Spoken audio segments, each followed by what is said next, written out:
Screen पे आप देख पा रहे हैं कि 6 परीक्षाओं की तिथि बढ़ी। प्रधान शिक्षक व हेडमास्टर का रिजल्ट भी देर से आया। आरक्षण रोस्टर में बदलाव के कारण 12 परीक्षाओं के रिजल्ट में हो रही है देरी। देखिए यहाँ पे अगर बात करें टीआरई 3 ये स्टेट और सहायक वास्तुविद की परीक्षा के रिजल्ट पर अभी रोक लग गई है। यहाँ पे देखिए अभी आपने देखा होगा कि आपको एक अपडेट मिली थी कि पीआरटी की अगर बात करें या 6 to 8 की बात करें, जिसमें पीआरटी के लिए 14 से 15 नवंबर के बीच और 16 से 20 नवंबर के बीच आपके 6 to 8 के रिजल्ट को लेकर के बात की गई थी। लेकिन अगर यहाँ पे आप देखेंगे कि आरक्षण रोस्टर में बदलाव के कारण 12 परीक्षाओं के रिजल्ट में हो रही है देरी। तो यहाँ पे देखिए एक अपडेट आई हुई है। बिहार सरकार के 75% आरक्षण के निर्णय पर हाईकोर्ट ने रोक लगा दी है। इसकी वजह से टीआरई 3 के तहत 87,774 पदों पर शिक्षक भर्ती, एसटीटी 106 सहायक वास्तुविद सहित करीब 12 परीक्षाओं के रिजल्ट पर अभी रोक है। वहीं अगर 118 सहायक अभियंता 1051 कृषि विभाग के अधिकारी के पदों पर भर्ती की पूरी प्रक्रिया 4 से 6 महीने की देरी होगी। और इसके साथ ही मेडिकल कॉलेजों में 39 सहायक प्रोफेसर के पदों पर भर्ती को रोक दिया गया है। आधा दर्जन रिक्तियों के लिए परीक्षाओं की तिथि में बदलाव हुआ है। आरक्षण रोस्टर की वजह से ही प्रधान शिक्षक और प्रधानाध्यापक का रिजल्ट जारी होने में यहाँ पे देरी हुई है। बीपीएससी अध्यक्ष परमार मनुभाई ने बताया कि बीपीएससी की परीक्षाओं का रिजल्ट लगातार जारी हो रहा है। टीआरई 3 के सभी विषयों की आंसर की जारी की जा चुकी है, जबकि प्रधान शिक्षक और प्रधानाध्यापक के फाइनल रिजल्ट भी जारी हुआ है। बीपीएससी की ओर से जारी रिजल्ट में आरक्षण सहित सभी नियमों का पूरी तरह से पालन किया जा रहा है। ठीक है, सामान्य वर्ग की सीटें बढ़ी हैं, आपको पता है, क्योंकि यूआर कैटेगरी में अगर सीटों की संख्या की बात करें तो पहले 25% के हिसाब से था, लेकिन अब यहाँ पे 40% के हिसाब से सीटों की संख्या रखी गई है। तो यहाँ पे यूआर की सीटें बढ़ी हैं। ठीक, तो यूआर कैंडिडेट जितने भी होंगे, जो भी कैंडिडेट यूआर कैटेगरी में आएंगे उनके लिए काफ़ी लाभ होगा। बाकी कैटेगरी में आपकी सीटें घट गई हैं। उसके बाद यहाँ पे देखिए आईटीआई के लिए 76 पदों पर भर्ती की रीतियाँ निकाली थी। उसमें सामान्य वर्ग के लिए 14 पद निर्धारित किए गए थे, लेकिन आरक्षण रोस्टर में संशोधन के बाद अब 32 पदों पर सामान्य भर्तियों की भर्ती होगी। तो यहाँ पे पद बढ़ गए हैं। जिस प्रकार से आपने टीआरई 3.0 की भर्ती में देखा है कि यूआर की सीटों की संख्या, चाहे अगर पीआरटी की बात करें, 6 to 8 की बात करें, 9 to 10 की बात करें या 11 to 12, यानी कि चारों वर्गों में यूआर कैटेगरी की सीटों की संख्या बढ़ी है। तो देखिए सीटों की संख्या तो बढ़ी है, लेकिन आपको पता है कि जो अदर स्टेट के कैंडिडेट हैं वो भी यहाँ पे फाइट कर रहे हैं। तो कहीं ना कहीं कट ऑफ भी आपकी थोड़ा बहुत ऊपर देखने को मिल सकती है। यहाँ पे देखिए ये अपडेट यहाँ पे ये दी गई है कि आपकी जो कई परीक्षाओं यानी कि 6 परीक्षाओं के रिजल्ट पर तिथियाँ बढ़ी हैं, जिसमें 12 परीक्षाओं के रिजल्ट में यहाँ पे देरी के लिए बताई जा रही है। फिलहाल जो अपडेट आपकी आई थी कि 1 to 5 की अगर बात करें या 6 to 8 की बात करें तो 14 से 15 नवंबर के बीच और यहाँ पे 16 से 20 नवंबर के बीच आपके रिजल्ट देने की बात कही गई है। लेकिन इस अपडेट को देखते हुए देखिए हो सकता है कि कुछ परिवर्तन किया जा सकता है आगे चल करके, लेकिन अभी हमको 14 से 15 के बीच ही रिजल्ट को देखना है पीआरटी, और 16 से 20 के बीच आपका 6 to 8, क्योंकि इन दोनों का रोस्टर क्लियरेंस हो चुका है। ठीक है, यहाँ पे रोस्टर क्लियरेंस हो चुका है तो यहाँ पे आपका रिजल्ट दी जाएगी। बाकी अगर 9वीं 10वीं यानी कि टीजीटी और पीजीटी की बात करें तो उनके रिजल्ट में थोड़ा बहुत देरी हो सकता है। फिलहाल 30 नवंबर तक सारे रिजल्ट आपको देखने को मिल सकते हैं, जिस प्रकार से अपडेट कल आई थी। यहाँ पे देखिए कट ऑफ को जानने से पहले अगर हम लोग 6 to 8, 9 to 10, 11 to 12 या पीआरटी के कट ऑफ को जानने से पहले एक चीज़ यहाँ पे देखिएगा कि आपकी जो प्रधान शिक्षक भर्ती और प्रधानाध्यापक की भर्ती प्रक्रिया कराई गई थी उसमें एक खुलासा देखने को मिला है, और यही सारी चीज़ें आपको टीआरई 1 और टीआरई 2.0 की भर्ती में देखने को मिला था। तो यहाँ पे हो सकता है कि टीआरई 3.0 की भर्ती में देखने को मिले। सबसे पहले हम लोग उस न्यूज़पेपर को देखते हैं कि उसमें क्या कुछ अपडेट दिया गया है। स्क्रीन पे आप देख पा रहे हैं कि हेडमास्टर अभ्यर्थियों ने अधिक अंक पर भी चयन नहीं होने का लगाया आरोप। आपको बता दें इस प्रकार से कंडीशन चाहे टीआरई 2.0 की भर्ती हो चाहे टीआरई 1 की भर्ती हो, सभी में देखने को मिला है। और यहाँ पे हेडमास्टर और हेड टीचर की भर्ती में आप खुद ही देख पा रहे होंगे कि हेडमास्टर और अभ्यर्थियों ने अधिक अंक पर भी चयन नहीं होने का आरोप लगाया है। मामला थोड़ा सा देख लेते हैं क्या है।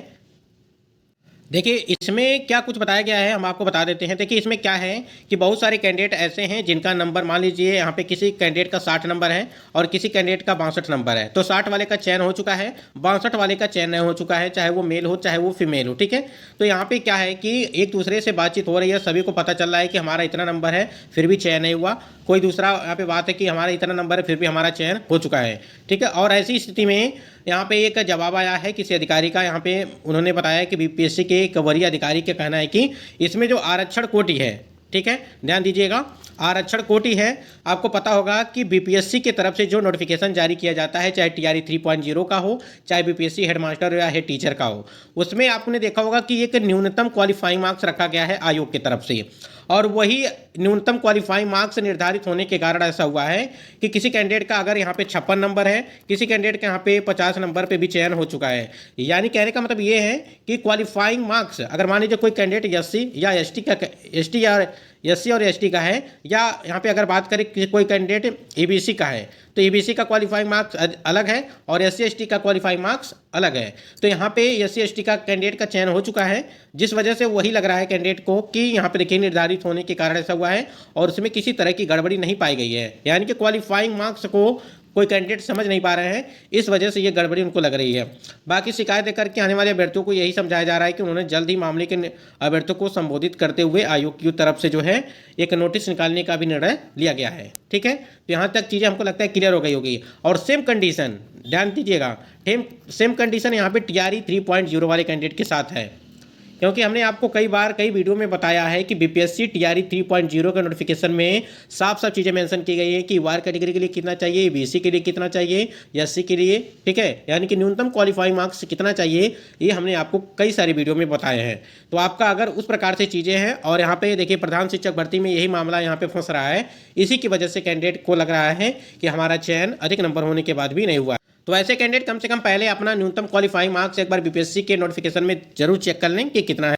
अगर हम लोग बात करें यहाँ पे कट ऑफ को लेकर के, आपका सेफ स्कोर कितना हो सकता है, कितनी सीट पर आपका रिजल्ट जारी किया जाएगा, जैसा कि आपको पता है कि 25,505 पे आपका पीआरटी के लिए और 18,400 पे आपका है यहाँ पे 6 to 8 के लिए। हम आपको एक चीज़ पहले ही बता दे रहे हैं कि 25,500 जो 5 सीटें हैं आपकी पीआरटी के लिए, उस पर पूरी रिजल्ट आपको दी नहीं जाएगी, इस बात को ध्यान रखिएगा, और ना ही 18,400 सीटों पर आपका रिजल्ट दिया जाएगा। फिलहाल हम लोग देखते हैं कि सेफ स्कोर अगर पीआरटी की बात करें तो उसको देख लेते हैं एक बार। देखिए जो हेड मास्टर और हेड टीचर में जो क्वालिफाइंग मार्क्स था, उसी को लेकर के यही चीज़ें थी जो हेड मास्टर और हेड टीचर के भर्ती में यहाँ पे मामला फंस रहा है कि अधिक नंबर होने के बाद भी उनका सिलेक्शन नहीं हुआ। यहाँ पे आप जो देख रहे हैं ये टीआरई 3.0 का है, एक न्यूनतम क्वालिफाइंग मार्क्स है। अगर आप अपना कैटेगरी देख लीजिए कि कौन सी कैटेगरी है और कितना प्रतिशत मार्क्स चाहिए, कितने नंबर यहाँ पे चाहिए, ठीक है, यही चीज़ें हैं। अब यहाँ पे हम लोग देखते हैं कि पीआरटी के कट ऑफ को लेकर के बात कर लेते हैं, क्योंकि जो पीआरटी की सीटें हैं वो आपकी 25,505 सीटें हैं, बाकी सीटें आपकी कम कर दी गई हैं, तो उस हिसाब से आपकी क्या कट ऑफ हो सकती है फाइनली। अगर हम लोग पीआरटी की बात करें तो पीआरटी में सबसे पहले एक चीज़ को ध्यान रखिएगा कि 72% कैंडिडेट यहाँ पे परीक्षा में उपस्थित थी, जिसमें 4 या 5 कैंडिडेट एक सीट पर फाइट कर रहे हैं, ठीक है, इस बात को ध्यान रखिएगा। और युवार कैटेगरी की सीटों की संख्या बढ़ चुकी है, जिसमें आपको पता है कि युवार कैटेगरी की सीटों की संख्या बढ़ी है, लेकिन इसमें जो अदर स्टेट के कैंडिडेट हैं वो भी, प्लस जो बिहार के कैंडिडेट हैं युवार के, वो भी यहाँ पर फाइट करेंगे, ध्यान रखिएगा इस बात को, ठीक है। यानी कि जो ओपन सीटें हैं उस पर सभी लोग फाइट करने वाले हैं, तो आपकी कट ऑफ भी ऊपर ज़्यादा देखने को मिल सकती है। फिलहाल हम लोग देखते हैं अगर यहाँ पे युवार की सीटों, युवार के यहाँ पे बात करें जो भी कैंडिडेट हैं, तो यहाँ पे 75 से 80 के बीच प्लस या माइनस 2 नंबर, ठीक है। उसके बाद यहाँ पे फीमेल के लिए बात करें तो 65 से 70 के आसपास, ईडब्ल्यूएस के लिए 65 से 70 और 55 से 60 के बीच आपका जो है यहाँ पे फीमेल के लिए पीआरटी में। ईबीसी की बात करें 63 से 66 और 52 से लगा करके 56 के बीच आपका यहाँ पे सिलेक्शन हो जाएगा। इसमें देखिए एक चीज़ और समझिएगा कि प्लस और माइनस 1 या 2 नंबर आप कर सकते हैं किसी भी अगर कैटेगरी की बात करें यहाँ पे, ठीक है। बीसी की बात करें 68 से 72 के बीच और 58 से 65 के बीच आपकी कट ऑफ हो सकती है। एससी की बात करें तो 56 से लगा करके 60 के आसपास और 50 से लगा करके 53 के बीच यहाँ पे आपको देखने को मिल सकती है। बार बार एक ही चीज़ हम बात कर रहे हैं कि 1 से 2 नंबर प्लस या माइनस आप इसमें करेंगे। एसटी 55 से लगा करके 58 के बीच और 50 से 52 के बीच आपका यहाँ पे ये पीआरटी के लिए अगर बात करें सामान्य के लिए तो यहाँ पे आपका देखने को मिल सकता है, यानी कि जो सामान्य विषय है, ठीक है। तो देखिए हमने यहाँ पे मेल की अगर बात करें, मेल की जो सीटों की संख्या है लगभग 4,000 से ऊपर है, ठीक है, 4,000 के ऊपर है। अगर यहाँ पे देखा जाए तो 3,000 के ऊपर है, यानी कि 4,000 के आसपास आपकी जो फीमेल की सीटें हैं वो हैं सामान्य विषय में, ठीक है। उसी प्रकार अगर देखेंगे ईडब्ल्यूएस में तो 1100 या 1200 के आसपास आपकी सीटें हैं, तो सीटें ठीक ठाक हैं और कट ऑफ भी हम आपको सही तरीके से बता दिए हैं कि कितनी कितनी जा सकती हैं। फिलहाल इससे हमको नहीं लगता है कि ऊपर जा सकती है, 1-2 नंबर का अंतर आपको देखने को मिल सकता है, क्योंकि इस बात को ध्यान रखिएगा कि 72% जो है यहाँ पे आपकी उपस्थिति है पीआरटी में। अगर यहाँ पे हम लोग देखें पीआरटी में जो आपका उर्दू सब्जेक्ट है, ठीक है, आपने देखा होगा कि पीआरटी का जो उर्दू सब्जेक्ट है इसमें अगर यूआर कैटेगरी की सीटें बात करें 1300 के आसपास आपकी सीटें हैं। बाकी आपकी सीटें जो हैं वो EWS, EBC, BC, SC, ST. तो यहाँ पे हम लोग यूआर कैटेगरी की अगर बात करें तो सीटों की संख्या 1300 के आसपास है। तो यहाँ पे आपकी जो कट ऑफ होगी अगर यूआर की बात करें तो यहाँ पे लगभग यहाँ पे मान के चलिएगा कि 65 से लगा करके 70 के बीच आपको देखने को मिल सकती है। ठीक है, 65 से लगा करके 70 के बीच आपकी यूआर में, यानी कि अगर उर्दू की बात करें, ईडब्ल्यूएस की बात करें अगर, तो ईडब्ल्यूएस में अगर बात करें यहाँ पे सीटों की संख्या लगभग 345 है। तो यहाँ पे जो है यहाँ पे लगभग 60 के आसपास देखने को मिल सकती है। ईबीसी में देखेंगे तो वही 65 के आसपास जितना यूआर में है। एससी की बात करें तो यहाँ पे जो क्वालिफाइंग मार्क्स है लगभग 40 के आसपास आपको देखने को मिल सकती हैं। एसटी की बात करें अगर तो 43 यहाँ पे टीआर 1 की भर्ती में था। तो इस बार जो है आपको थोड़ा बहुत देखने को मिल सकता है एसटी में कि लगभग 42 या 43 नंबर। ठीक है, पिछली बार की अगर तुलना आप करेंगे तो यहाँ पे देखिए 77 गया था उर्दू के लिए और 79 यहाँ पे गया था फीमेल के लिए। तो यहाँ पे देखिए हमने जो आपको बताया अभी कि 65 से 70 के आसपास जो है आपको देखने को मिल सकता है इस बार अगर बात करें तो। इसी प्रकार यहाँ पे उर्दू के लिए सभी सब्जेक्ट का आप देखेंगे तो जो भी कैटेगरी आपकी दी गई है, यहाँ पे ईबीसी की हमने बात की कि क्वालिफाइंग मार्क्स के जिनका भी 1 से 2 नंबर यहाँ पे ऊपर होगा उनका सिलेक्शन यहाँ पे हो जाएगा उर्दू। बांग्ला की बात करें, देखिए बांग्ला में सीटों की संख्या बहुत ही कम है। यूआर की बात करें लगभग 15 सीटें हैं आपकी यूआर में, और फीमेल में जो भी 15 सीटों के आसपास आपकी दी गई हैं। तो यहाँ पे बांग्ला के लिए जो है कट ऑफ थोड़ी बहुत हाई जा सकती है, फिलहाल 85 के आसपास आपको देखने को मिल सकती है बांग्ला में। ठीक है, बाकी की आप यहाँ पे एससी की बात करें तो यहाँ पे लगभग यहाँ पे 55 के आसपास जो है इस बार एससी की देखने को मिलेगी। और वहीं पे एससी फीमेल की बात करें तो 44 यहाँ पे दिया गया है। फिलहाल इस बार 44 नहीं, आपको 39 लगा करके 40 के बीच यहाँ पे देखने को मिल सकता है। बाकी आपका बीसी, एससी, यहाँ पे ईबीसी की बात करें तो आपका यूआर से थोड़ा बहुत कम 2 से 3 नंबर का अंतर देखने को मिलेगा अगर बांग्ला की बात करें। आपको बिल्कुल परेशान होने की ज़रूरत नहीं है, चाहे वो सामान्य विषय का हो, बांग्ला का हो या उर्दू का हो। जिन कैंडिडेट का अगर बात करें 80 के आसपास या जो भी हमने आपको कटा बताया है उसके आसपास 2 से 3 नंबर का अंतर देखने को मिल रहा है तो आपका सिलेक्शन बिल्कुल हो जाएगा निश्चित तौर पर। एक चीज़ और ध्यान रखिएगा कि देखिए आपकी डेट जो है रिजल्ट की आई है, लेकिन एक जो न्यूज़पेपर में देखने को मिला है कि रिजल्ट की तिथि जो है अभी देरी हो सकती है। फिलहाल जो डेट आई है कि 14 से 15 और 16 से 20 के बीच आपका पीआरटी और 6 to 8 का रिजल्ट दे दिया जाएगा। हम बार बार एक चीज़ आपको बिल्कुल कह रहे हैं, समझा रहे हैं कि डॉक्यूमेंट वेरिफिकेशन के लिए जो भी डॉक्यूमेंट हैं, ठीक है, वो अपना रेडी करके रखिएगा। और जो भी बहुत सारे कैंडिडेट के कमेंट्स आ रहे हैं कि जो हमने फॉर्म अप्लाई करते टाइम पे डॉक्यूमेंट अपलोड किया है वही डॉक्यूमेंट चाहिए या दूसरा चाहिए। देखिए वो डॉक्यूमेंट तो चाहिए लेकिन उसका ओरिजिनल भी आपके पास रहना चाहिए। ठीक है, यानी कि ओरिजिनल और आपका जो वहाँ पे है उस पर एक वाटर मार्क रहेगा बीपीएससी का। जब आ जाएगा तो हम जरूर आपको बता देंगे। फिलहाल दोनों सेट चाहिए, यानी कि ओरिजिनल का भी चाहिए और जो वहाँ पे आयु के द्वारा आपने अपलोड किया है वो भी आपको जो है पीडीएफ फॉर्म में मिलेगा। जब मिलेगा तो हम आपको ज़रूर बताएंगे।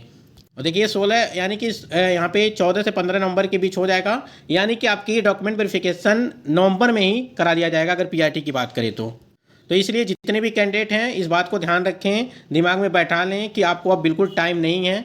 इसलिए हम यही चीज़ कह रहे हैं कि अगर आपका कोई भी डॉक्यूमेंट में त्रुटि है तो उसके लिए एफिडेविट बनवा लीजिए। ठीक है, अगर नाम स्पेलिंग में मिस्टेक है तो।